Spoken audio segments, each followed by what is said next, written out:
আমার বৃন্দাবনের ব্লগের বেস্ট পার্ট হচ্ছে এটা, কারণ আমার কাছে সব থেকে প্রিয় হচ্ছে হিল স্টেশন। আমি চলে এসেছি দিল্লি থেকে মসৌরি, মানে দেরাদুন নয়, মসৌরিতে আমি অলরেডি চলে এসেছি। মসৌরিতে যে হোটেলটা দিয়েছিল সেটার ভিউটা জাস্ট অসাধারণ। দেখতেই পাচ্ছ কি সুন্দর ভিউটা। আমি পুরো জায়গাটা ঘুরিয়ে ঘুরিয়ে দেখাচ্ছিলাম। এসে চেঞ্জ করে আগে চলে গেলাম ব্যালকনিটা দেখতে। ব্যালকনি কাম বলা যায় যে ভিউ স্পট, কারণ এত সুন্দর লাগছিল পাহাড়টা ওখান থেকে দেখতে। যতক্ষণ না সামনে থেকে দেখবে বোঝা যাবে না। রুমটাও ভীষণ ভালো দিয়েছিল। আমাদের ট্যুরিস্ট পার্টি পুরো ট্রিপের মধ্যে বেস্ট দিয়েছিল অনলি মসৌরিটা। খুব খুব ভালো ছিল। তারপর আমরা অল্প একটু লাঞ্চ করে হালকা পাতলা খেয়ে চলে গেলাম হচ্ছে বাইরে ভ্রমণ করতে। একটু রেস্ট নিয়ে সেদিনকে সেরকম কোথাও বেরোয়নি। বিকালে মেলে গেছিলাম, প্রচণ্ড ঠান্ডা ছিল। আমি এক্সপেক্ট করতে পারিনি এত ঠান্ডা। গ্যাংটকের থেকেও কিন্তু মসৌরি অনেকটা উপরে, আমি নিজেও জানতাম না। দরজা লক করে সেট করে চলে গেলাম বাইরে ঘুরতে। মাঝখানে আমাদের একটু কফি টফি খাওয়া হলো এবং বাইরে গিয়ে দেখলাম বেশ অনেকটা ভিড়।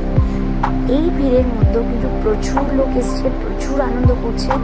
আর বাইরে থেকে সন্ধ্যেবেলা কি সুন্দর ভিউটা লাগছে, জাস্ট একবার দেখো। সামনে থেকে দেখলে আরো ভালো বুঝতে।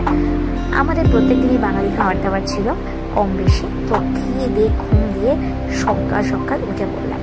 উঠে পড়ে চারিদিকে ভিউ দেখে বুঝলাম এবার আমাকে বেরোতে হবে। ঘুম থেকে উঠতে একটু বিরক্ত লাগলেও ভিউ দেখে আমার চোখ তো একদম খুলে গেল, কারণ আমার হিল স্টেশন বরাবরই প্রিয়, আগেও বলেছি।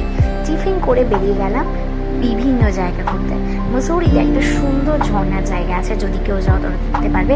অনেক আছে, বাট একটা স্পট আছে, আমার নামটা এখন খেয়াল পড়ছে না, কিন্তু দারুণ ছিল এই স্পটটা যেটা তুমি এখন দেখতে পাচ্ছ।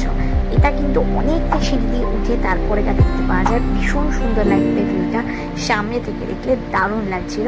আর প্রচণ্ড ঠান্ডা ছিল, আমি ভীষণ এনজয় করছিলাম। পাহাড়ের মধ্যে যেন একটা গল্প থাকে। যখনই আমরা কেউ না কেউ পাহাড়ে ঘুরতে যাই, মনে হয় প্রত্যেকটা জায়গায় কোথাও না কোথাও কিছু না কিছুর সাথে কানেক্ট করা। প্রত্যেকটা জিনিসই যেন তাদের নিজস্ব গল্প বলছে, আর সেই গল্পগুলো আমাদের মতো ট্যুরিস্ট লোকেদের কাছে শেয়ার করছে তাদের নিজেদের কথা।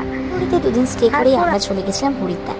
হরিদ্বারে কী কী করলাম তার জন্য নেক্সট ব্লগটা দেখতে হবে। আর ভিডিওগুলো কেমন লাগছে অবশ্যই কিন্তু আমায় জানিও। আমার নিজের কিন্তু এই ব্লগটা স্পেশালি বেশি পছন্দের। যাই হোক, ভালো থেকো, সুস্থ থেকো।